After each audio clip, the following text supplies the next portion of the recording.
दिमाग के लिए अध्ययन उतना ही ज़रूरी है जितना शरीर के लिए भोजन और व्यायाम।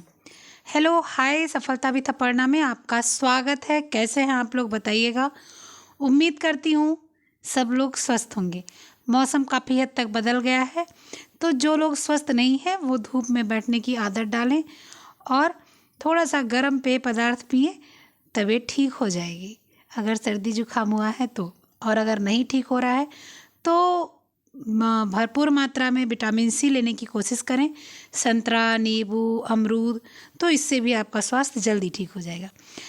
तो हम लोग इसके पहले क्या पढ़े थे? इसके पहले हम लोग यूथ प्रैक्टिस सेट कितना 29 पढ़े थे।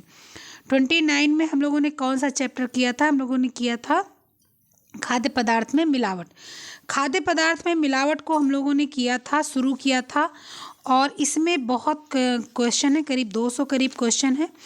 तो 200 क्वेश्चंस को करने के लिए हम लोगों ने शुरू किया है और हम लोगों ने 40 क्वेश्चन किए थे, यानी कि 40 क्वेश्चन किए थे। अब हम लोग 40 क्वेश्चन के आगे करेंगे 41 क्वेश्चन से। तो पूरा क्वेश्चन देखने के लास्ट तक बने रहिएगा, बीच में छोड़ के मत जाइएगा। अब चलिए 40वां क्वेश्चन हम लोग का क्या था कि वसा का पानी में बिना खाना बनाने की विधि कहलाती है। वसा या पानी में अगर आप खाना नहीं बनाते तो दूसरी और कौन सी विधि है जिससे आप खाना बनाते हैं? तो भूनना था, उबालना था, स्टीमिंग थी, सिमरिंग थी। तो हम लोगों ने तय किया था कि भूनना होता है जिसमें हम लोग तेल नहीं लगाते हैं, ना ही पानी लगाते हैं। भूनने का जैसे मक्का भूना और चावल भून के भूजा बनाया, तो ये सारी चीज़ें भूनने वाली हैं। ठीक है, चलिए तो अब हम लोग क्वेश्चन नंबर 41 करेंगे। आइए देखते हैं 41 क्वेश्चन में क्या है। जल्दी जल्दी करेंगे, जो समझ में नहीं आएगा उसको पूछिएगा, आप लोग कमेंट में पूछ सकते हैं। ठीक है, चलिए।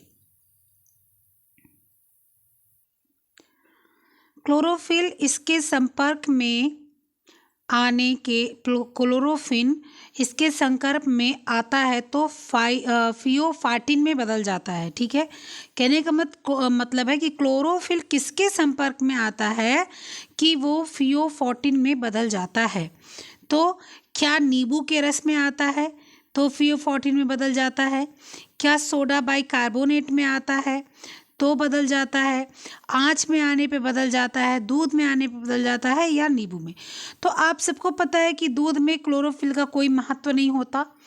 नींबू का रस होता है वो खुद ही जब जो है उसके ऊपर छिलका रहता है तो क्लोरोफिल रहता है उसमें, और जब छिलका खत्म हो जाता है तो क्लोरोफिल खत्म हो जाता है, यानी कि जब छिलके का कलर चेंज होता है तो क्लोरोफिल खत्म हो जाता है।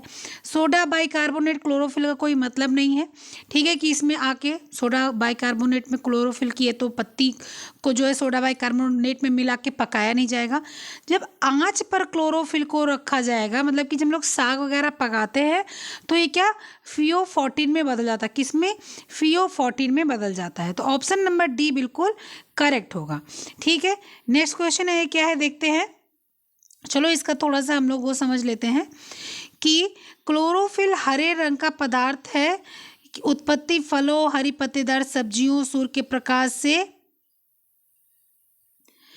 प्रकाश से उपस्थित मुख्यतः सूर्य के प्रकाश से कार्बन डाइऑक्साइड ग्रहण करने के कारण होती है। इसकी उपस्थिति मुख्यतः चौलाई, पुदीना, मेथी, सरसों साग, हरा धनिया, चना साग आदि में होता है। चना साग, पालक और जो है आपके जितने भी जो है ऐसे हरी चीज़ जो हम लोग डायरेक्ट खाते हैं, बथुआ हो गया, इस समय बथुआ बहुत आया है, उस समय क्लोरोफिल बहुत अच्छे मात्रा में होता है और हम लोग उसी के माध्यम से क्लोरोफिल खाते हैं, उसको पकाते हैं और पकाने के बाद वो किस में चेंज होता है? पकाने के बाद वो किस में? फियोफार्टिन में चेंज हो जाता है, फियोफार्टिन में। और फियोफार्टिन में जब चेंज हो जाता है तो मुझे क्लोरोफिल का भी प्रभाव मेरे शरीर में मिलता है और वो नुकसान भी नहीं करता। जो सेलुलोज होता है उसका वो नुकसान भी नहीं करता। ठीक है, क्योंकि सेलुलोज सब लोग हजम नहीं कर पाते, सेलुलोज सिर्फ जानवर ही हजम करता है ना। तो जो है यही है। ठीक है, चलिए नेक्स्ट क्वेश्चन है, ताप की उपस्थिति में सबसे ज़्यादा परिवर्तन दिखाने वाला विटामिन है। कहने का मतलब कि जब आग पर आता है तो कौन सा विटामिन सबसे ज़्यादा परिवर्तित हो जाता है? सबसे ज़्यादा और सबसे पहले कौन सा? Vitamin A, vitamin B, beta carotene, vitamin C, vitamin D. ठीक है, तो विटामिन ए है, beta carotene, vitamin C, vitamin E. तो ए, विटामिन ए और बीटा कैरोटीन क्या है? बीटा कैरोटीन क्या है? तो बीटा कैरोटीन और विटामिन ए आपका क्या है? मिक्स है। रेटिनाल भी इसको बोलते हैं विटामिन ए को। तो विटामिन ए और विटामिन ए बीटा कैरोटीन किस में मिलता है? बीटा कैरोटीन मिलता है, जो ऑरेंज कलर के फल होते हैं ना उसमें बीटा कैरोटीन मिलता है। ठीक है, अब ये दोनों तो एक ही चीज़ हो गया। अच्छा, बीटा कैरोटीन यानी कि विटामिन ए का क्या होता है? विटामिन ए आप कच्चा खाओ या पका के खाओ, सेम थिंग। हाँ, थोड़ा बहुत अंतर हो सकता है कि जो है थोड़ा बहुत उसके कुछ मिनरल्स गायब हो जाए, पक जाए, लेकिन ख़त्म नहीं होता। ठीक है, विटामिन, इस क्वेश्चन के अनुसार विटामिन सी जो होता है वो सबसे ज़्यादा परिवर्तन विटामिन सी में दिखता है।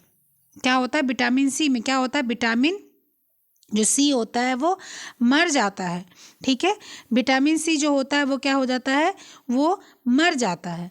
ठीक है, तो क्या हो गया? विटामिन सी आपका सबसे ज़्यादा परिवर्तित दिखाई देता है। विटामिन ई, विटामिन ए आपका बीटा कैरोटीन ये नहीं। अगर विटामिन बी होता तो विटामिन बी और सी। ठीक है, ऑप्शन नंबर आप ये क्या कहते हैं, फिर 42 वाला इसको सही करके रखिएगा, इसमें आंसर गलत दिया हुआ है।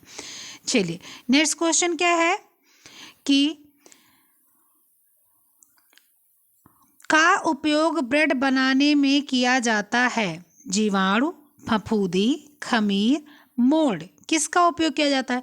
तो जीवाणु का उपयोग तो ब्रेड बनाने में किया नहीं जाएगा कि उसको बैक्टीरिया लाके भर देंगे। ऐसा तो है नहीं कि उसको बैक्टीरिया भर दिए लाकर, अच्छी बैक्टीरिया लाके भर दिए या बुरी बैक्टीरिया लाके भर दिए, ऐसा नहीं होता। ठीक है, फफूंदी लगवा देंगे उसमें, पहले से बैटर में, उसके बाद उसको बनाएंगे, तो क्या हालत होगा? खाने वाला फिर हॉस्पिटल ही पहुँचेगा सीधे।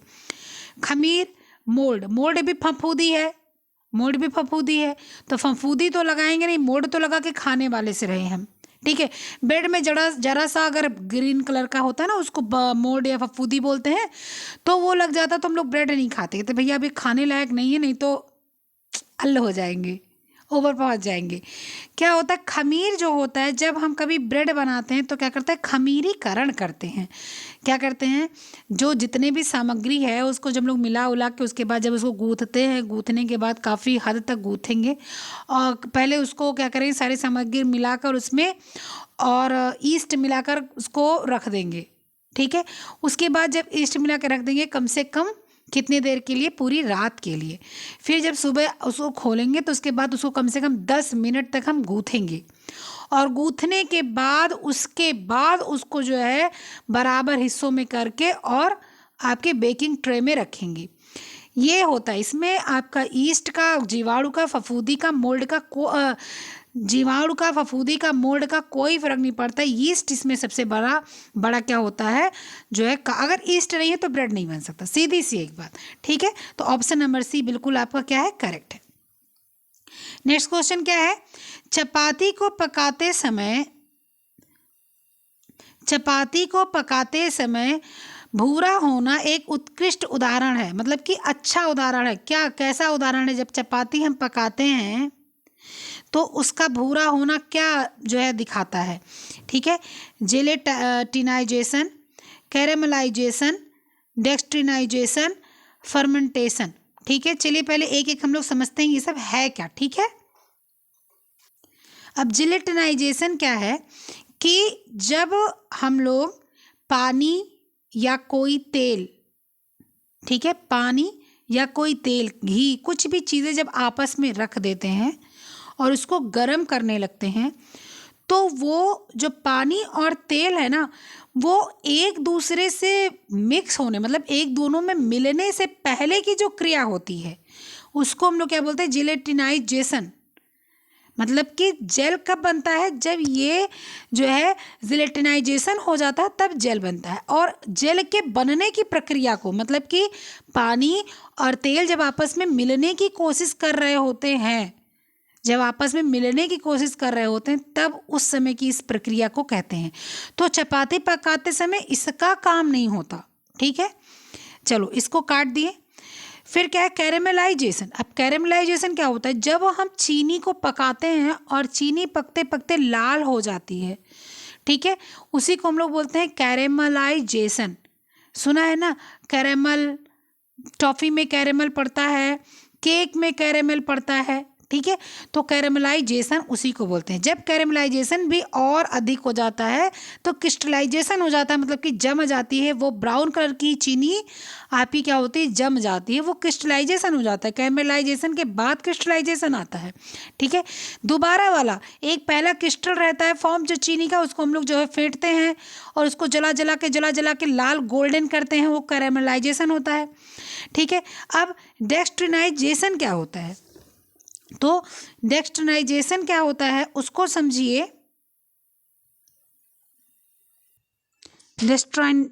डेक्सट्रिनाइजेशन मतलब क्या होता है, ये जब भी स्टार्च युक्त कोई भी चीज़ हम अगर उसको सेकते हैं, भूनते हैं, अगर सेकने का मतलब भूनना, फ्राई करने की बात नहीं कर रहे हैं हम अभी, ठीक है, फ्राई करना भी बताएंगे। जब उसको हम सेकते हैं तो उसमें काले ब्राउन कलर की क्या होती है, चित्ती पड़ती है, मतलब कि ब्राउन कलर का दाग पड़ता है, ठीक है।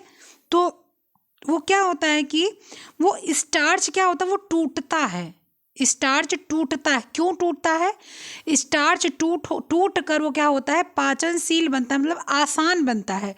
और इसीलिए रोटी जब कच्ची होती है, कोई बोलते हैं ना ये कच्ची थी, जैसे आप लिट्टी लगा लो तो मोटी गोल गोल होती है लिट्टी, और अगर लिट्टी कच्ची होती है तो पेट खराब हो जाता है, क्योंकि वो उसका स्टार्च अच्छे से टूटा नहीं होता है। तो जब स्टार्च टूटा नहीं होता है तो वो हजम नहीं होता है, इसीलिए जब रोटी सेकी जाती है तो उस पर ब्राउन कलर की चित्ती पड़ती है, ठीक है।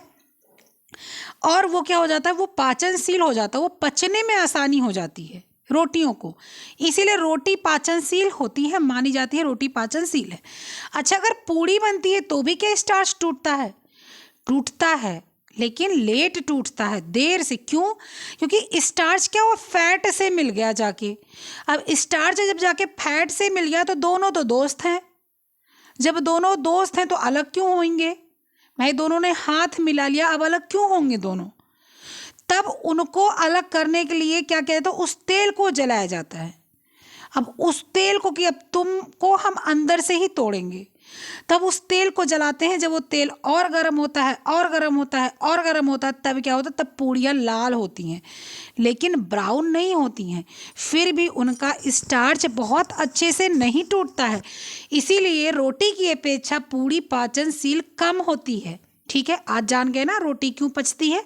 चलो, तो क्या हो, चपाती पकाते समय उसका भूरा होना क्या होता है, उसका भूरा होना डेक्सट्राइजेशन होता है, फर्मेंटेशन खमीरीकरण, ये सब इडली वगैरह में होता है, रोटी में नहीं होता, ठीक है।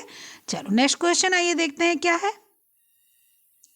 नेक्स्ट क्वेश्चन है, चुकंदर में पाया जाने वाला वर्णक क्या है, चुकंदर में कौन सा वर्णक पाया जाता है, एंथोजेंथिन, बीटालिन्स, लाइकोपिन, क्लोरोफिल, कौन सा वर्णक पाया जाता है। तो चुकंदर में आपके यहाँ पर एंथोजेंथिन दिया हुआ है, और एंथोजेंथिन के साथ साथ आपका चुकंदर में एंथोसाइनिन भी पाया जाता है, ठीक है। एंथोजेंथिन के साथ साथ एंथोसाइनिन भी पाया जाता है, ऑप्शन नंबर ए सही है, ठीक है। बीटालिन्स कहाँ पाया जाता है, जो पीली सब्जियाँ होती हैं, क्लोरोफिल हरी सब्जियों में, लाइकोपिन टमाटर में, चेरी में, इन सब में पाया जाता है, जो ऑरेंज मतलब कि ऐसे होते हैं, रेडिश कलर के होते हैं उनमें, ठीक है। जो मैरून कलर के होते हैं उनमें एंथोसाइनिन या एंथोजेंथिन पाया जाता है, ओके। चलो नेक्स्ट क्वेश्चन आपका ये देखते हैं। तेल को फोर्टिफाइड किया जाता है किस विटामिन से, विटामिन बी से, विटामिन B2 से, विटामिन सी से, विटामिन ए से। तो तेल को फोर्टिफाइड हमेशा ऐसे ही विटामिन से किया जाएगा जो विटामिन जलने पर बची रहे। अभी हम लोगों ने पढ़ा, आंसर उसमें दिया हुआ था कि बीटा कैरोटीन सबसे ज़्यादा बदलाव लाती है, लेकिन जब भी आप विटामिन बी को पकाएंगे तो नष्ट हो जाएगी। विटामिन बी तो धुलने से भी नष्ट हो जाती है, पकाने की तो बात ही छोड़ दीजिए, और विटामिन सी पकाने से, लेकिन विटामिन ए जो है वो पकाने और उससे नष्ट नहीं होती। इसीलिए तेल में फोर्टिफाई मतलब समझते हैं ना, फोर्टिफाइड माने होता है अच्छी चीज़ों को चीज़ों में मिलाना, तेल में अच्छी चीज़ मिलाना, चावल में अच्छी चीज़ मिला के पकाना। चावल में आपने काजू मिलाकर पका दिया, आपने ऑलिव ऑयल में चावल को जो है ऊपर से उसका जो है ग्रीजिंग कर दिया, तो ये सब क्या, ये सब फोर्टिफाइड है, अच्छी चीज़ों को मिलाया जा रहा है, ठीक है। तो विटामिन ए से फोर्टिफाइड किया जाता है। नेक्स्ट क्वेश्चन क्या है, शक्कर चीनी को ताप के संपर्क में लाने पर उसका रंग भूरा हो जाता है, क्या कारण है? अभी मैंने बताया क्या कारण है। क्या कैरमलाइजेशन है, क्या डेक्स्ट्राइनाइजेशन है, क्या जिलेटिनाइजेशन है, क्या कोएगुलेशन है, ठीक है। तो कैरमलाइजेशन है, ठीक है। आंसर आपका डेक्स्ट्राइनाइजेशन दिया है, जो कि गलत है, क्योंकि डेक्स्ट्राइनाइजेशन हम लोगों ने पढ़ा कि वो रोटी यानी कि वो स्टार्च को तोड़ने की कोशिश करता है, और चीनी में होता है शुगर, और शुगर जो है जलता है, जलने लगता है, वो अपनी प्रक्रिया करने लगता है, इसलिए उसमें कैरमलाइजेशन होता है, ठीक है। तो ऑप्शन नंबर ए सही होगा। जिलेटिनाइजेशन मैंने आपको बता दिया। कोएगुलेशन मतलब होता है जब दो प्रोटीन आपस में मिलती हैं और वो दोनों प्रोटीन आपस में क्रिया करने लगती हैं, तो प्रोटीन जम जाती है, उस प्रोटीन को हम कोएगुलेशन बोलते हैं, ठीक है। चलिए नेक्स्ट क्वेश्चन क्या है, आइए देखते हैं। खाना पकाने की विधि जिसमें इडलियां बनाई जाती हैं क्या है? उबालना है, पार बॉइलिंग है, प्रत्यक्ष है, अप्रत्यक्ष है, ठीक है। तो उबालना, आप आलू उबालते हैं, आप गंजी उबालते हैं, आप सेम बॉयल करने के लिए लगते हैं, आप दाल उबालते हैं, ठीक है। ये सारी चीज़ें आप उबालते हैं, लेकिन आप इडली पानी में डाल के उबाल के नहीं पका सकते हैं, वो उसी में मिल जाएगी। फिर इडली को हम लोग किससे, भाप से पकाते हैं, और प्रत्यक्ष भाप से। अब प्रत्यक्ष और अप्रत्यक्ष में थोड़ा सा जो है कुछ मतलब अंतर बहुत महीन है, उसको समझने में थोड़ा सा दिक्कत होता है। जैसे कि इडली क्या होता है कि इडली के सांचे को हम लोग भगोने में पानी रखते हैं, पतीले में पानी रखते हैं, और पतीले में जो पानी है उसी पानी में हम क्या करते हैं, उसके सांचे को रख देते हैं, ठीक है, और उसके बाद उसको ढक देते हैं। तो क्या हो गया, वो जो भाप पानी से निकल रहा है वो डायरेक्ट इडली पर लग रहा है, इसलिए उसको हम लोग क्या बोलेंगे, प्रत्यक्ष विधि। ढोकला बनाते हैं ना, ढोकला भी हम लोग का क्या है, प्रत्यक्ष विधि है, प्रत्यक्ष भाप की विधि है ढोकला भी। और अप्रत्यक्ष विधि कौन सी है भाप की?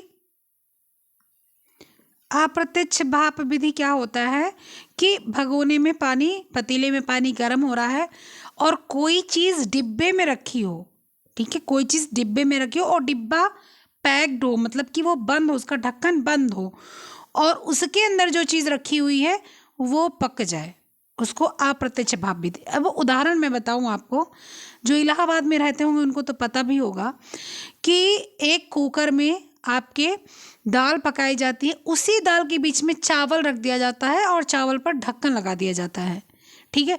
दाल प्रत्यक्ष आपके आग पर रख दी गई है, वो उससे बॉयल होकर पक रही है उबाल कर, और जो उसके अंदर भात है यानी कि चावल है, उस चावल को हम लोग क्या बोलेंगे, अप्रत्यक्ष भाप विधि से पक रहा है। कैसे कि दाल उबल रही है, दाल से भाप निकल रहा है, भाप से गर्मी हो रही है, और उसमें वो डिब्बा या वो लोटा या वो कटोरा एकदम से कटोरी या प्लेट से एकदम दबा के बंद किया हुआ है, और उससे चावल पक रहा है, तो वो अप्रत्यक्ष भाप विधि है। आप समझ गए प्रत्यक्ष अप्रत्यक्ष, आप लोग को इसमें बहुत कन्फ्यूजन रहता है, ठीक है।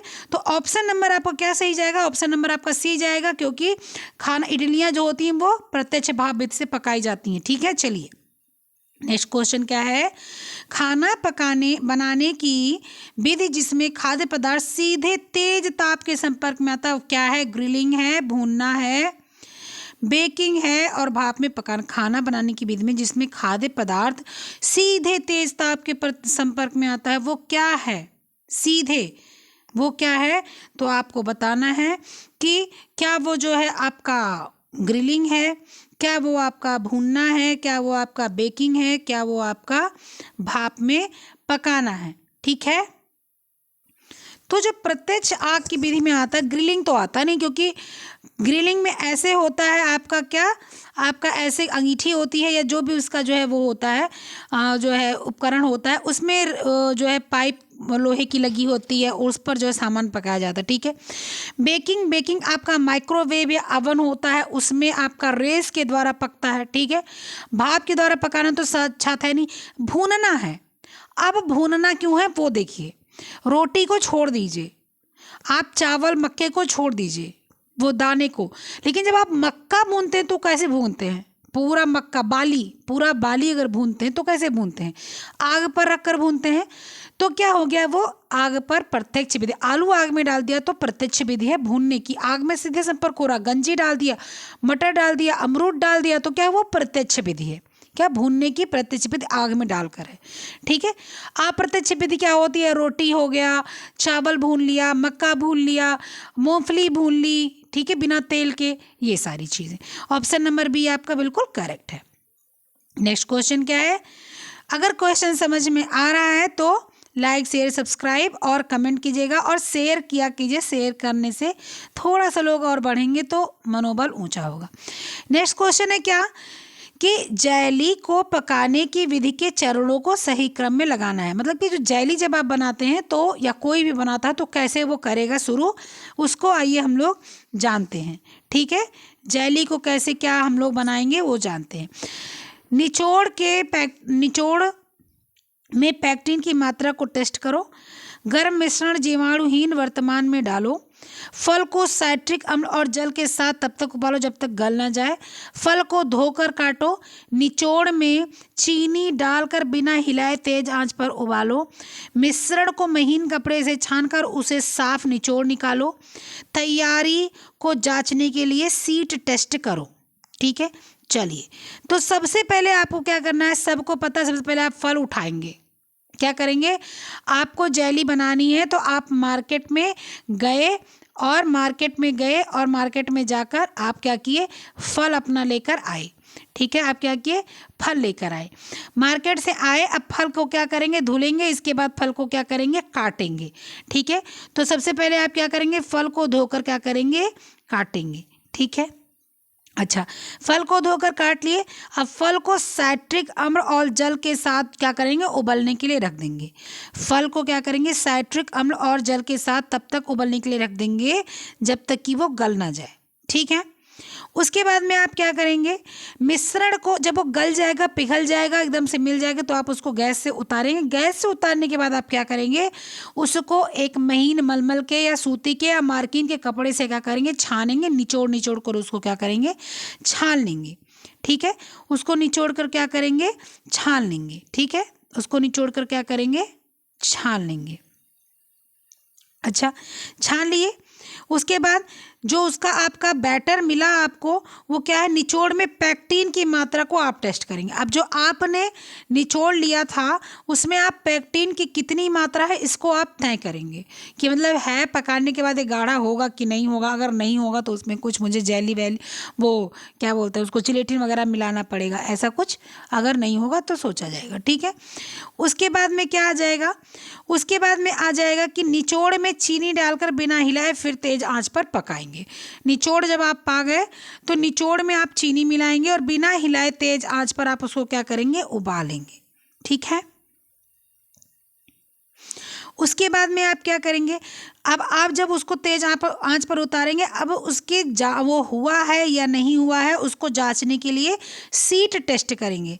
क्या करेंगे, आप सीट टेस्ट करेंगे। अब सीट टेस्ट कैसे होता है, एक सीट होगी, ठीक है, प्लास्टिक की, आप उस पर डालेंगे और उस प्लास्टिक, वो ऐसी सीट रहेगी प्लास्टिक की, उस पर आपने वो जेल आपने डाल दिया और उस प्लास्टिक सीट को आप ऐसे कर देंगे। और अगर ये जेल जो है नीचे नहीं गिर रहा है तो क्या हो जाएगा, मतलब कि आपका जेली तैयार है।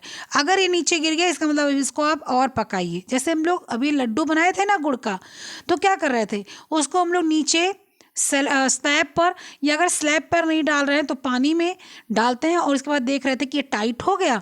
अगर ये टाइट हो गया, अगर इसको निकालो और कुट कुट टूटने लगा, कि हाँ आप जब तिल दांत से फोड़ोगे तो आराम से जैसे आपका बिस्किट कटता है, अगर वैसे कटता है तो आप उसको बनाते हो, वरना फिर नहीं बनाते, उसको और थोड़ा चलाना है, ऐसा होता है ना। उसी तरह से इसको भी, अगर ये क्या हुआ, ये गिरा तो आपको अभी और पकाना है। और अगर ये गिरा नहीं, चिपका हुआ, ऐसे आपने रखा था ये और आपने ऐसे किया और ऐसे ही ये चिपका रहेगा, तो मतलब क्या है, ये तैयार है। ठीक है। उसके बाद में क्या करेंगे, उसके बाद में गर्म मिश्रण जीवाणुहीन वर्तमान में डालेंगे। उसके बाद में आप क्या करेंगे, आपका जो मिश्रण है वो थोड़ा गुनगुना ही रहेगा। तभी आप क्या करेंगे, जो आप बॉटल धुले हुए हैं, धूप दिखाए हुए हैं, उसको बढ़िया सा आप जो है लौंग वोंग डाल के आप रखे थे, उसको क्या करेंगे, उसमें आप डालेंगे। डालने के बाद पैक करके रख देंगे। आपका क्या चला जाएगा, DCFA। कहाँ है DCFA? DCFA आपका ऑप्शन नंबर डी बिल्कुल सही है। नेक्स्ट क्वेश्चन क्या है आपका, ये देखते हैं। नेक्स्ट क्वेश्चन है कि खाना पकाने की विधि में अंडे को निम्नलिखित गुणवत्ता प्रयोग में क्या होती है उसको बताना है। ठीक है, खाना पकाने की विधि का जो अंडा होता है, अंडे में क्या क्या होता है उसको देखते हैं। ठीक है, तो जब आप खाना पकाने की विधि में अंडे की निम्नलिखित गुणवत्ताएं बताएंगे, मतलब कि अंडा जब बना रहे हैं तो इमल्सिफिकेशन होता है अंडे में, है इमल्सिफिकेशन होता है, कोएगुलेशन होता है, टेंडराइजेशन होता है, या लेवनिंग होता है, यानी कि किण्विकरण होता है। तो इमल्सिफिकेशन होता है, क्यों? क्योंकि जो इसमें आपके एग में जो फैट, मतलब कि आपके जो कार्ब तो होते नहीं, उसमें प्रोटीन ही होते हैं, लेकिन जो आपके स्टार्च वगैरह होते हैं ना, वो क्या करते हैं, वो अपने आप को पानी से जोड़ने की कोशिश करते हैं। इमल्सिफिकेशन का मतलब ही यही होता है कि स्टार्च और पानी आपस में मिलने की कोशिश करते हैं, उसी को हम लोग क्या बोलते हैं, इमल्सिफिकेशन बोलते हैं। इमल्सिफिकेशन होता है, बिल्कुल होता है। कोएगुलेशन होता है, बिल्कुल होता है, क्योंकि अंडे में कई प्रोटीन मिलता है। आप लोगों ने भी बताया था मुझको, एक दिन मैंने क्वेश्चन पूछा था। तो जो अंडे की प्रोटीन्स होती है ना, वो आपस में मिलती हैं, और जब एक के बदले दो और दो से अधिक प्रोटीन मिलती हैं कहीं पर, तो वो जम जाती है। कैसे जम जाती हैं, आपके बिल्कुल पनीर के तरह से जम जाती हैं। ठीक है, आपको पनीर को इकट्ठा करके उसको भारी चीज़ से दबाना पड़ता है, इसको दबाना नहीं पड़ता, ये अपने आप जम जाता है। ठीक है, कोगुलेशन होगा।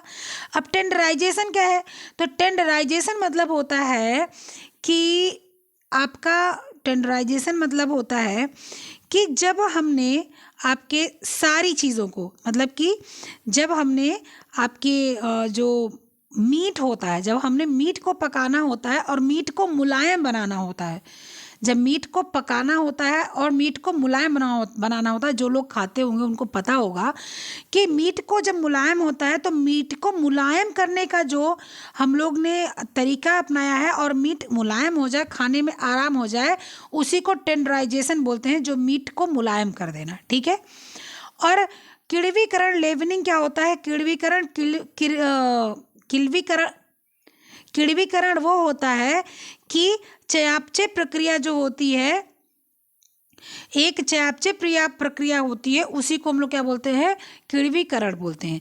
तो अंडे में जब अंडे को हम लोग पकाते हैं, तो उसमें एक चयापचय क्रिया उत्पन्न हो जाती है, उसी को हम लोग क्या बोलते हैं, लेवनिंग बोलते हैं। ठीक है, तो आपका क्या हो जाएगा, आपका 1 2 4 हो जाएगा, और 1 2 4 कहाँ है, 1 2 4 ये है, ऑप्शन नंबर सी बिल्कुल करेक्ट है। नेक्स्ट क्वेश्चन क्या है आपका, कि निम्न खाद्य पकाने की विधियों में मेलार्ड अपक्रिया उत्पन्न होती है। दूध और चीनी को देर तक पकाना, दूध और नमक को देर तक पकाना, दूध और सब्जियों को देर तक पकाना, या दूध और अनाज को देर तक पकाना। तो मेलार्ड यानी कि आपका जो चीनी और दूध जब पकता है, तो हम लोग बोलते हैं मिल्क मेड बन जाता है, एक मतलब नॉर्मल सी बात आप सुनते हैं, मिल्क मेड या रबड़ी या खोया या मावा, तो वही क्या हो जाता है, आपका मेलार्ड अपक्रिया हो जाती है, और दूध और चीनी को देर तक पकाने से वही गाढ़ा हो जाता है, और वो या खुसखुस सा जो है वो एक पदार्थ बन के निकलता है। दूध में नमक पकाया नहीं जाता, दूध में सब्जियों को पकाया जाता है, दूध में अनाज को पकाया जाता है, जैसे चावल हो गया आपका, गेहूँ हो गया आपका, इसमें मेलार्ड विधि नहीं होती है। ठीक है, मतलब मेलार्ड अपक्रिया नहीं होती है। ब्रेड बनाने की विधि को सही क्रम में लगाना है, तो ब्रेड बनाने की विधि को सही क्रम में लगाइए। चलिए, ये आपके ऑप्शंस हैं, क्योंकि जगह नहीं थी, और ये आपके मतलब जो है 1 2 3 जो होते हैं, और ये आपकी क्या है, ये आपके जितने भी जो है आपके ऑप्शन थे, उसको मैंने यहीं पर लाकर रख दिया है, ध्यान से समझिएगा। ब्रेड बनाने की विधि को सही क्रम में लगाना है। गूथे हुए आटे को खमीरीकरण के लिए रखो। ईस्ट और चीनी को गुनगुने पानी में डालिए। मैदा और नमक को छानिए। ब्रेड को सांचे में डालिए और 450 डिग्री फ़ारेनहाइट पर बेक कीजिए और नॉक बैक करके गूथिए। तो आपको क्या करना होता है, सबसे पहले आपको करना होता है ब्रेड बनाने के लिए मैदा और नमक को क्या करना होता है, मिलाना होता है और मिला के उसको चालना पड़ता है। कभी भी मैदा चालने के बाद नमक नहीं मिला जाता है, मैदा और नमक को एक साथ क्या किया जाता है, चालना पड़ता है।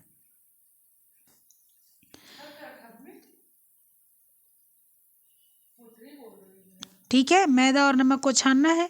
उसके बाद में ईस्ट और चीनी को गुनगुने पानी में डालना है। ईस्ट को और चीनी को क्या करना है, गुनगुने पानी में आपके डालना है।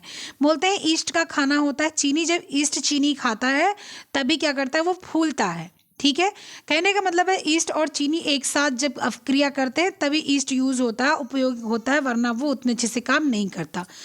इसके बाद में आपका क्या होता है, इसके बाद में आपको क्या करना होता है, अब आटा गूथा जाएगा। गूथे आटे में खमीरीकरण उठाना होता है। पहले तो आटा गूथ लिया जाएगा। आटा गूथने के बाद में क्या किया जाएगा, गूथे आटे में खमीरीकरण के लिए उसको रखना होगा। अभी मैंने बताया कि गूथे आटे को रात भर के लिए रख दिया जाएगा गर्म स्थान पर। उसके बाद वो फूल जाएगा। फूलने के बाद नॉक बैक करेंगे। नॉक बैक करने का मतलब क्या होता है, उसमें आप एक घूंसा मारेंगे और जब उसको घूंसा मारेंगे तो पचक जाएगा, उसका सारा एयर निकल जाएगा। उसके बाद फिर से आपको कम से कम 5 से 10 मिनट तक उसको मसल के गूंथना होता है।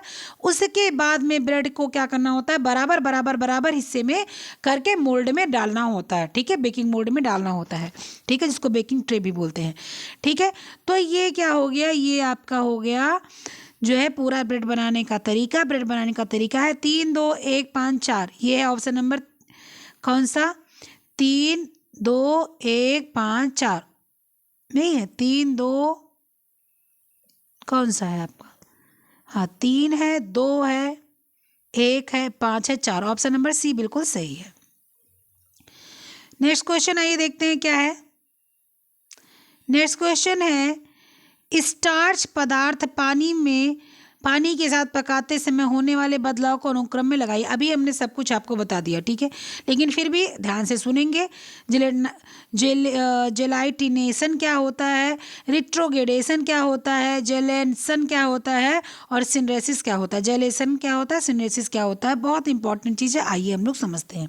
ठीक है, जेलेशन क्या होता है, सबसे पहले अब जब पानी और स्टार्च मिलते हैं तो क्या होता है, एक मिनट, हाँ, तो इसमें क्या होता है कि आपको स्टार्च पदार्थ पानी में पकाते समय होने वाले बदलाव को देखना है। तो सबसे पहले क्या होगा, आपका पानी और स्टार्च आपस में मिलकर जेल बनाने की कोशिश करते हैं। ठीक है, क्या करते हैं, जेल बनाने की आपके कोशिश करते हैं। कौन, पानी और स्टार्च। ठीक है, पानी और स्टार्च क्या करते हैं, जेल बनाने की आपके कोशिश करते हैं। तो आपका क्या हो जाएगा, अच्छा, तो जेलाइटिनेशन मतलब क्या होता है, आपको मैंने बताया कि जेलाइटिनेशन मतलब स्टार्च पानी में मिलना चाहता है। ठीक है, आपने स्टार्च को पानी में मिलाने की कोशिश की, उस समय जब वो मिलना चाहता है ना, उस समय की क्रिया को कहते हैं, मतलब कि आओ मेरे गले लगो, आओ मेरे, मतलब क्या बोलते हैं, first side love, one side love, ऐसे कुछ बोलते हैं। तो वो वाली प्रक्रिया होती है कि आओ मेरे गले लग जाओ। ठीक है, वो दोनों ऐसे होते, कोई एक बोलता है आओ मेरे गले लग जाओ, दूसरा वाला बोलता है कि नहीं नहीं मुझे तुम छूना मत, और जो एक वाला रहता है बोलता है नहीं मुझे तुमको पकड़ना है, मुझे तुमको गले लगाना है, महसूस करना है। और ये जो क्रिया होती है ना, गले लगाना छुड़ाना, गले लगाना छुड़ाना वाला, वो जो गले लगाने की प्रक्रिया होती है कि नहीं मैं तो मिलूँगा तुमसे, मैं तो मिलूँ, मान लो जेल वो कहता है, वो स्टार्च बोलता है पानी से मैं तो मिलूँगा तुम्हें, और पानी बोलता है हाथ नहीं लगाना मुझको। तो वो जो जेल परेशान होता है पानी से मिलने के लिए और पानी को अपनी तरफ खींचना चाहता है, उसको हम लोग क्या बोलते हैं, जेलेटिनाइजेशन। ठीक है, उसके बाद में हम लोग क्या बोलते हैं, रिट्रोग्रेडेशन। अब रिट्रोग्रेडेशन का मतलब क्या होता है, जब पानी बगल हो जाए और स्टार्च जम जाए, जब क्या हो जाए, पानी बगल हो जाए, मतलब कि इतना गले लगाने की, इतना परेशान होने के बावजूद पानी छटक के किनारे हो जाता है, स्टार्च बेचारा जम जाता है। और जेलेनिजेशन मतलब क्या होता है? जेलेशन मतलब क्या होता है? पानी और स्टार्च जो है, पानी निकल जाए और पानी और स्टार्च मिल जाए और जेल बन जाए। ठीक है, क्या हो जाता है? पानी स्टार्च मिले और जेल बन जाए। ठीक है। और सिनरेसिस मतलब क्या होता है? जब पानी बाहर निकल जाए। सिनेसिस मतलब क्या होता है? जेल बनने की प्रक्रिया में क्या होता है, वो जब स्टार्च जमने की प्रक्रिया के पहले क्या होता है, पानी बाहर निकलता होता है, तब उसको क्या बोलते हैं? सिनरेसिस बोलते हैं। ठीक है, चलो अब समझते हैं हम लोग कि अब क्या हो जाएगा। सबसे पहले जेलेशन आ जाएगा। क्यों जेलेशन? इसलिए आ जाएगा, पानी और स्टार्च मिलकर जेल बनने की प्रक्रिया चालू करते हैं। सही है। क्या मैंने इतना बताया कि पानी और स्टार्च मिलकर क्या करते हैं? जल बनने की प्रक्रिया चालू करते हैं। उसके बाद में आपका क्या आता है? उसके बाद में आपका आता है कि ये अब जेलेटिनाइजेशन होता है। अब प्रक्रिया चालू करते हैं, स्टार्च खींचता है, पानी भागता है, स्टार्च खींचता है, पानी भागता है, और मिलने की अपने आप में आपस में कोशिश कर रहा है मिलाने की, तो उसको क्या बोलते हैं? जेलेटिनाइजेशन बोलते हैं। ठीक है। अब उसके बाद में क्या होता है? उसके बाद में होता है क्या कि सिनरोसिस। सिनरोसिस का मतलब होता है कि इतना सब कुछ करने के बाद में भी स्टार्च से पानी अलग हो जाता है। इतना प्यार करता है स्टार्च, उसके बाद भी पानी क्या करता है? हाथ छुड़ा के अलग हो जाता है। उसको क्या बोलते हैं? उसको बोलते हैं सिनरोसिस। ठीक है। इसके बाद में क्या आ जाता है? इसके बाद में आता है रिट्रोग्रेडेशन। रिट्रोग्रेडेशन का क्या मतलब होता है? रिट्रोग्रेडेशन का मतलब होता है पानी निकल गया बाहर और स्टार्च गया जम। पानी निकल गया बाहर, स्टार्च जम गया। ठीक है, पानी बिल्कुल अलग हो गया, ब्रेकअप कर लिया, बिल्कुल तुमसे मिलना नहीं है, फ़ोन मेरा बंद कर दो, तुम्हारा नंबर ब्लॉक कर दूंगी, सब कुछ हो गया, काम खत्म। और बेचारा स्टार्च रो गा के बिल्कुल टूट के वो जम गया। ठीक है, तो ये प्रक्रिया आपकी हो गई किसकी? रेट्रोग्रेडेशन। यानी कि तीसरा, पहला, चौथा, दूसरा कहाँ है? तीसरा, पहला, चौथा, दूसरा, ऑप्शन नंबर डी बिल्कुल सही है। नेक्स्ट क्वेश्चन आइए देखते हैं क्या है कि सुमेलित करना है किसको किसको, कि एक में दिए गए मद को दो में दिए गए मद से उसको सुमेलित करना है। आइए क्या है? हल्दी, बेसन, सरसों, दूध। ठीक है, किस में क्या मिलाया जाता है? यही जो है आपका मिलाना है। हल्दी में क्या मिलाया जाता है? ठीक है, तो हल्दी में आपके मिलाया जाता है येलो कलर। बेसन में क्या मिलाया जाता है? बेसन में आपके मिलाया जाता है वही खेसारी दाल वाला और सब कलर वलर मिलाया जाता है, लेथिरस सैटिवस वाला मिलाया जाता है। ठीक है। सरसों में अर्जीमोन का बीज मिलाया जाता है। दूध में आपका स्टार्च, पानी, ये सारी चीज़ें मिलाई जाती हैं। मतलब कि क्या हो गया? चौथा तीसरा ऑप्शन नंबर ए बिल्कुल सही है। नेक्स्ट क्वेश्चन क्या है? नम पाक क्रिया और ठंडा करने के दौरान अनाज में होने वाली परिवर्तन को क्रमबद्ध कीजिए। नम पाक क्रिया मतलब कि भिगा दिया गया, उसके बाद उसको उबाला गया और उसके बाद उसको ठंडा किया गया, इसमें क्या क्या होता है ये आपको बताना है।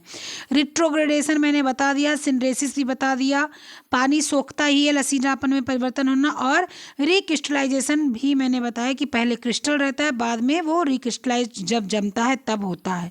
ठीक है, अब उसका क्या होता है? सबसे पहले क्या होता है? जब अनाज को नम वाला काम किया जाता है, मतलब कि नम पाक क्रिया, तो सबसे पहले अनाज को भिगोया जाता है। ठीक है, सबसे पहले क्या किया जाता है? पानी सोखने की क्रिया कराई जाती है। क्या कराई जाती है? सबसे पहले पानी सोखने की क्रिया कराई जाती है। ठीक है, यानी कि ऑप्शन नंबर सी। उसके बाद में पानी सोखने की क्रिया कराने के बाद में अब वो लसीलापन में परिवर्तित होता है। किसमें? वो लसीलेपन में, चिपचिपे में परिवर्तित होता है, चिपचिपे में परिवर्तित होता है। ठीक है, उसके बाद में रिट्रोग्रेडेशन होता है। रिट्रोग्रेडेशन मतलब मैंने बताया था क्या होता है? पानी अलग हो गया और स्टार्च जम गया। ठीक है, वो क्या होता है? रिट्रोग्रेडेशन होता है, पानी जम जाता है और स्टार्च क्या हो जाता है? अलग हो जाता है, जम जाता है। ठीक है, उसके बाद में क्या हो जाता है? उसके बाद में आपका क्या हो जाता है? क्रिस्टलाइजेशन हो जाता है। रिक्रिस्टलाइजेशन का मतलब क्या होता है, जब आपका स्टार्च जम जाता है तो स्टार्च क्रिस्टल फॉर्म में आ गया, जम गया, और पानी आपका बाहर निकल जाता है। तो पानी बाहर निकलना जाता है मतलब क्या होगा, सिनरेसिस हो गया। सिनरेसिस मतलब क्या हो गया कि आपका क्या हो गया कि सिनरेसिस हो गया कि अब स्टार्च जम गया है और पानी बाहर हो गया है। ठीक है, स्टार्च जम गया, पानी बाहर हो गया, उसको सिनरेसिस बोलते हैं। Option number C D A B कहाँ है, C D A E B, option number D बिल्कुल करेक्ट है। नेक्स्ट क्वेश्चन आइए देखते हैं क्या है। नेक्स्ट क्वेश्चन है, खाद्य पदार्थों की सूची दो को रंगों मतलब उनका रंग बताना है। किस खाद्य पदार्थ में कौन सा रंग है। चुकंदर में कौन सा रंग है, अभी हम लोगों ने बात की थी। गाजर में, प्याज में, पालक में कौन कौन सा रंग है, अभी हम लोगों ने बात की थी। ठीक है, चुकंदर में कौन सा रंग है, गाजर में। ठीक है, तो चुकंदर में आपका जो है वो बिटालिन। बिटालिन क्यों है, अब आप लोग कहेंगे आप एंथोसाइनिन भी बताई थी, आप वो भी बताई थी। ठीक है, तो एंथोसाइनिन और आपका एंथोजेंथिन और बीटालिन इसलिए क्योंकि इसमें भी विटामिन ए मिलता है, इसलिए बीटालिन भी माना जाएगा। ठीक है, गाजर में कैरोटीनाइड्स। ठीक है, प्याज में आपके फ्लेवोन, पालक में क्लोरोफिल, यानी कि आपका दूसरा है, चौथा है, पहला है और तीसरा, ऑप्शन नंबर बी बिल्कुल सही है। नेक्स्ट क्वेश्चन, निम्न में से चीनी क्रिस्टलीकरण होता है। निम्न में से चीनी क्रिस्टलीकरण होता है। छेना मुर्की, मूंगफली की चिक्की, अमरूद की जेली, नींबू के स्क्वैश। तो अमरूद की जेली में चीनी क्रिस्टलाइज नहीं होता और नींबू के स्क्वैश में, तो दो ऑप्शन तो निकल गया। मूंगफली की चिक्की में क्या होता है, चीनी क्रिस्टलाइज नहीं होता, चाहे वो चीनी में बने अथवा वो गुड़ में बने, चीनी क्रिस्टलाइज नहीं होती है, चमकती नहीं है। ठीक है, वो ऐसे मिल के घोल मेल हो जाती है, वो चमकती नहीं। क्रिस्टल मतलब होता है चमकना। ठीक है, जो छेना मुर्की बनती है ना, छेना मुर्की क्या होती है, ऐसे छोटा सा छोटा सा छोटा सा छोटा सा दाना होता है वाइट कलर का। ठीक है, उस वाइट कलर को चाशनी में डाला जाता है और वो चाशनी होती है ना, वो ऐसी चाशनी होती है कि वो उसको चीनी से थोड़ा सा पिघलती है और वो 3 तार 4 तार की टाइप में रहती, तभी उसको उतार कर निकाल जाता है, तब उस पर क्या होता है ना, चीनी चमकती है। ठीक है, तो ऑप्शन नंबर ए आपका सही है। नेक्स्ट क्वेश्चन है कि खाद्य पदार्थों को आर्द्र ताप पर पाक क्रिया जैसे उबालने उसको ग्लाइसेमिक प्रभाव बढ़ जाता है। खाद्य पदार्थ को आर्द्र ताप पाक क्रिया पर उबालने से उसका ग्लाइसेमिक प्रभाव बढ़ जाता है। ठीक है, और आर्द्र ताप से अधिक पदार्थों के कण छोटे हो जाते हैं। आर्द्र ताप से खाद्य पदार्थों के कण छोटे हो जाते हैं। तो खाद्य पदार्थों को आर्द्र ताप यानी कि नमी वाला गर्मी दिया जाता है, उबाला जाता है, उसके ग्लाइसेमिक प्रभाव बढ़ जाते हैं, यानी कि उसके ग्लाइसेमिक इंडेक्स जो उसका होता है वो बढ़ जाता है। और आर्द्र ताप से खाद्य पदार्थों के कण छोटे हो जाते हैं, क्यों, क्योंकि वो टूटते हैं, तो ग्लाइसेमिक इंडेक्स बढ़ जाएगा टूटेंगे तो ए और आर दोनों सही है। ए आर गलत है, ए सही है और आर भी गलत है, ए गलत है और आर सही, ये भी गलत है। ठीक है, चलिए नेक्स्ट क्वेश्चन क्या है, आइए देखते हैं।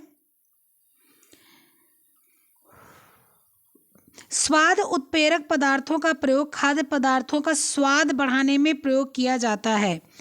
वह अपने स्वाद के विशिष्ट स्वाद को छोड़कर स्वाद बढ़ाने के अपनी कार्यवाही करते हैं। ठीक है, स्वाद उत्प्रेरक पदार्थ का प्रयोग खाद्य पदार्थों के स्वाद बढ़ाने में किया जाता है। जैसे गरम मसाला हो गया, तेज पत्ता, ये सारी चीज़ें जो हो गई, वो सब नमक वमक हो गया, वो स्वाद बढ़ाने के लिए ही किया जाता है। उसके बाद वो अपने स्वयं के विशिष्ट स्वाद को जोड़ देते हैं। सही बात है, गरम मसाले में देखो, आप लौंग ले लो, आप बड़ी इलायची ले लो, जावित्री ले लो, स्टार एनिस ले लो, इसको चक्र फूल बोलते हैं, ये सारी चीज़ों को ले लो और उसको जब मसाले में मिला दो तो अपनी खुशबू और अपने स्वाद के साथ उसके स्वाद और खुशबू में मिलकर क्या होता है, एक अलग सा ही जो है, आप इस समय वो है निमोना का सीजन है, निमोना बना के देखो कितना बढ़िया लगता है।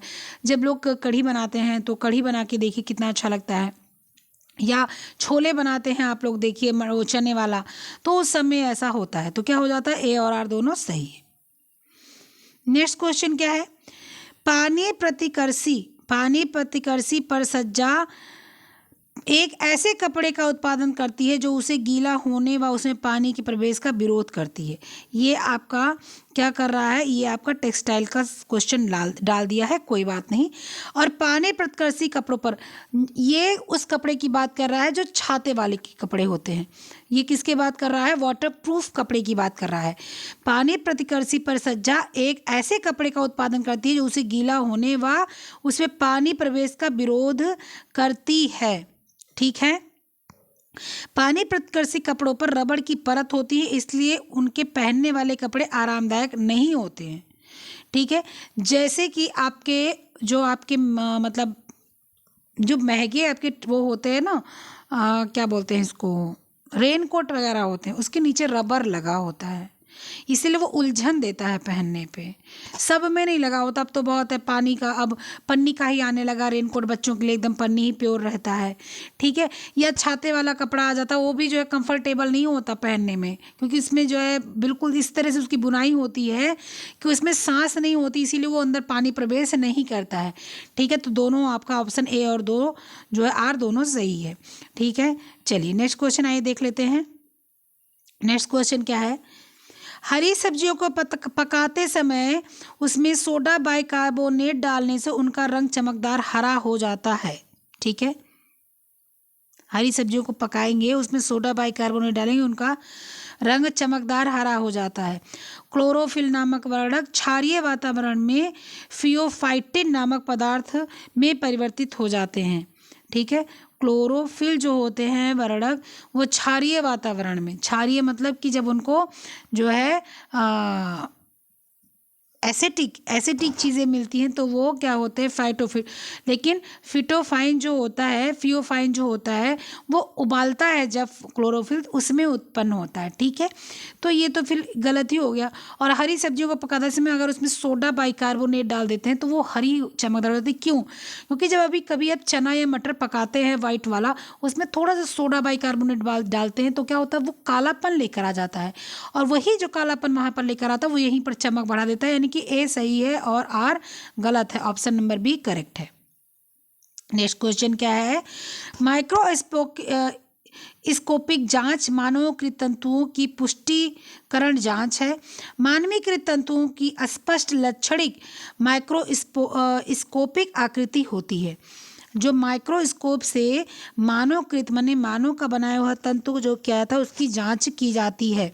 ठीक है, मानवकृत तंतु क्या की जाती है, जांच की जाती है। ठीक है, ठीक है, जांच की जाती है।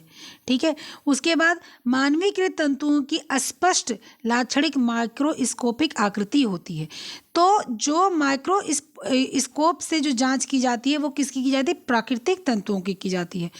जो है आपके मानवकृत तंतु की क्यों की जाएगी, जब मानवकृत तंतु बनाए ही जा रहे हैं, उनको पता ही इसमें क्या क्या मिला है, तो उसकी जांच क्यों करेंगे। उसमें कोई बैक्टीरिया, उसमें कोई जीवाणु, उसमें कोई तंतु, उसमें कोई रेशा, कोई जड़ थोड़ी देखना है। और जब ये देखना नहीं है तो ये तो वैसे भी गलत हो गया, ऑप्शन नंबर ए और आर दोनों गलत है। ठीक है, चलो नेक्स्ट क्वेश्चन क्या है, आओ देख लेते हैं नेक्स्ट क्वेश्चन। किसी अनुकूलन कार्यक्रम में उठाए गए कदमों को सही क्रम में लिखना है। ठीक है, सुविधाओं से परिचय, कार्य से परिचय, कंपनी व नीतियों की पद्धति की समीक्षा, ब्रेकिंग आय, सहकर्मियों से परिचय, कर्मचारियों की अपेक्षाओं का निर्धारण। ठीक है, तो किसी अनुकूलक कार्यक्रम में किस तरह से किस क्रम में आपके कदम उठाए जाते हैं उसको देखना है।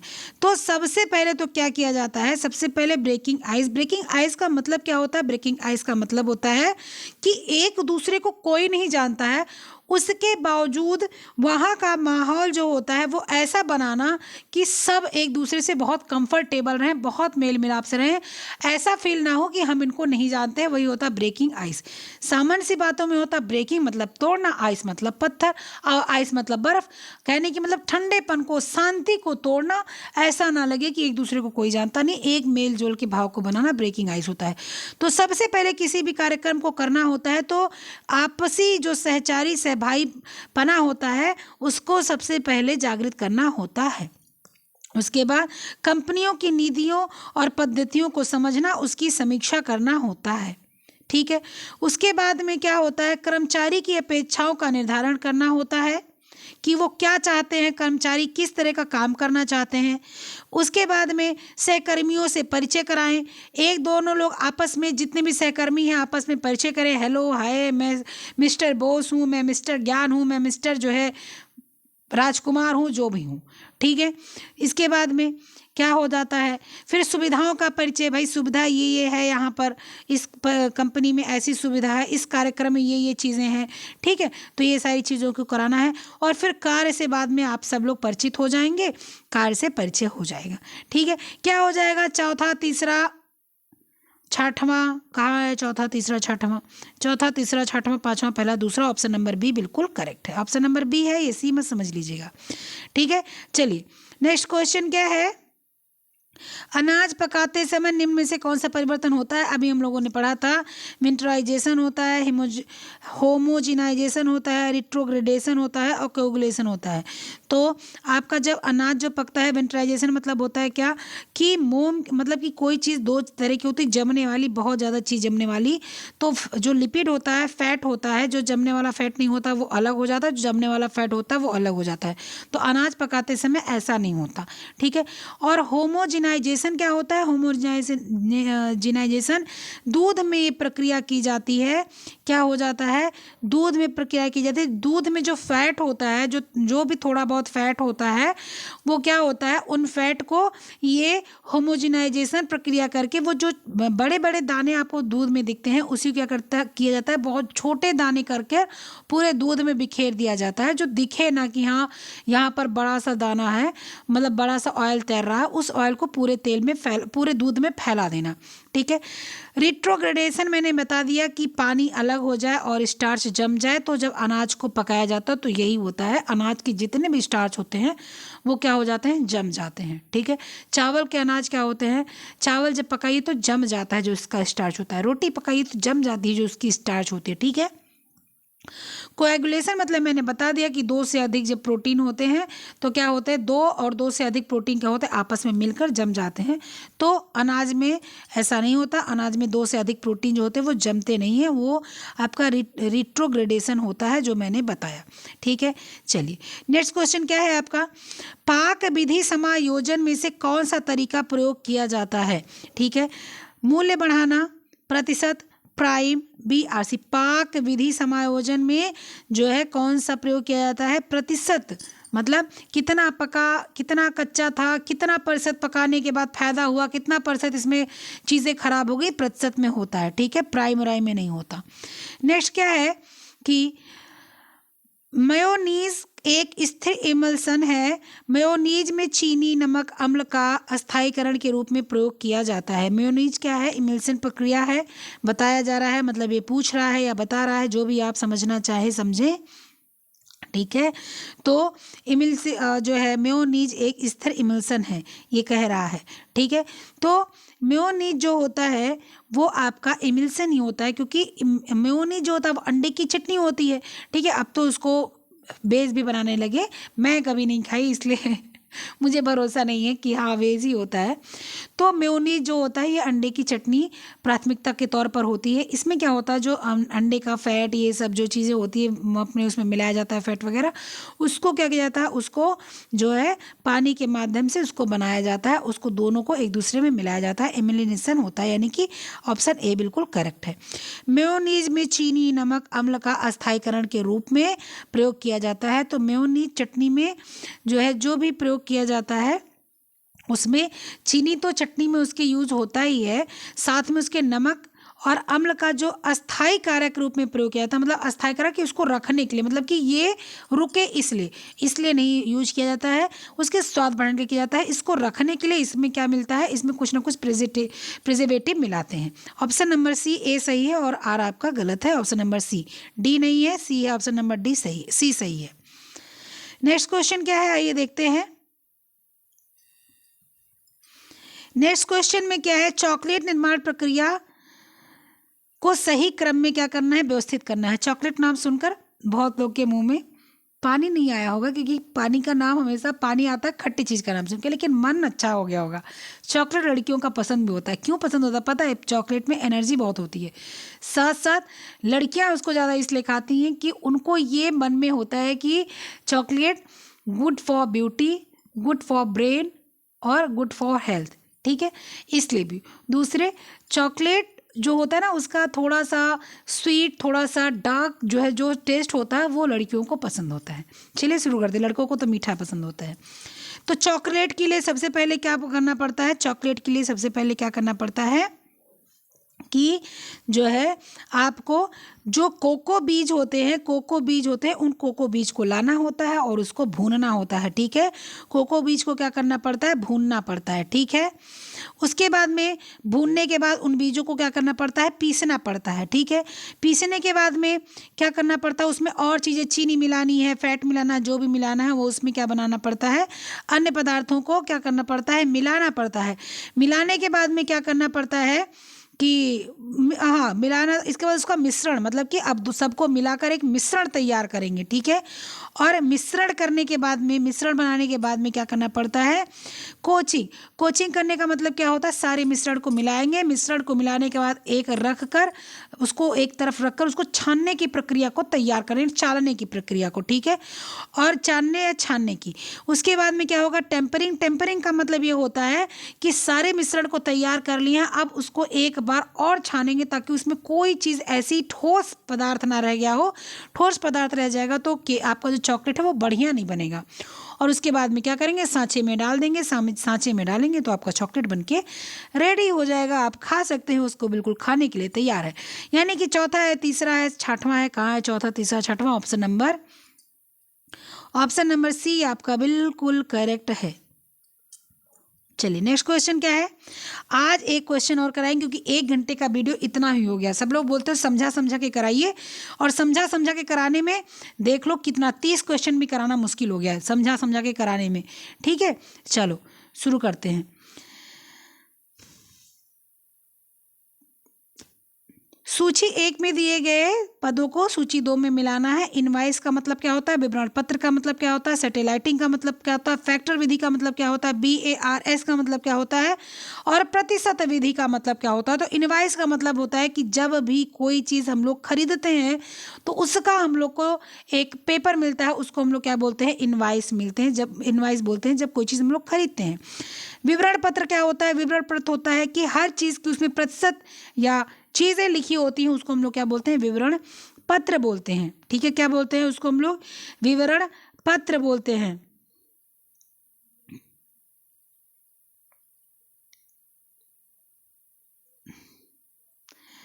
विवरण पत्र कहाँ है, प्रदर्शित करने की योजना। ये हर चीज़ें जब उसको क्या होती है, कोई प्रतिशत में, कोई इसमें इतने में, उतने में, जो कोई भी चीज़ होती है उसे लिखी रहती है ना कि इतना इसमें ये चीज़ है, ये इसमें काम करना है, ये विवरण पत्र होता है। और सैटेलाइटिंग क्या होता है, सैटेलाइटिंग मतलब होता है किसी भी सेवा को जो है प्रारंभ करना, कमिश्नरी सेवा को, उसको सैटेलाइटिंग बोलते हैं हम लोग, ठीक है।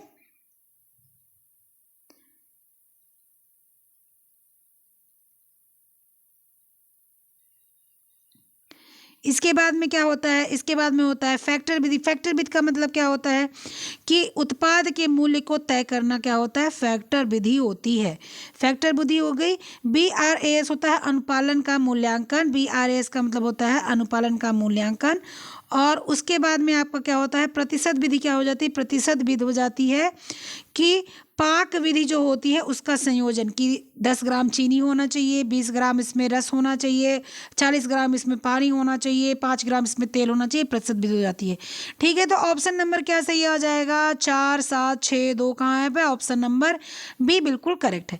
तो ये आज के इतने क्वेश्चन थे, इससे ज़्यादा नहीं जाएंगे क्योंकि इतनी ही वीडियो लोग देखते देखते थक जाते हैं, उसके आगे कहाँ जाएंगे। कल मैं बताऊंगी कितने लोगों ने कल के वीडियो पर कमेंट किया था, बहुत लोगों ने किया था। तो कल मैं उसका पूरा डिटेल बताऊंगी आपको, नाम लिख कर लेकर आऊँगी, बोलूँगी नहीं मुझसे, जैसे कल बोला नहीं था, सिर्फ नाम लिख कर बताया था वैसे ही। ठीक है, फिर मिलते हैं, तब तक के लिए अपना ख्याल रखिएगा, पढ़ते लिखते रहिएगा, खुश रहिएगा और पढ़ाई करना मत छोड़िएगा। नीचे कमेंट कीजिएगा, लाइक ज़रूर कीजिएगा। Okay bye.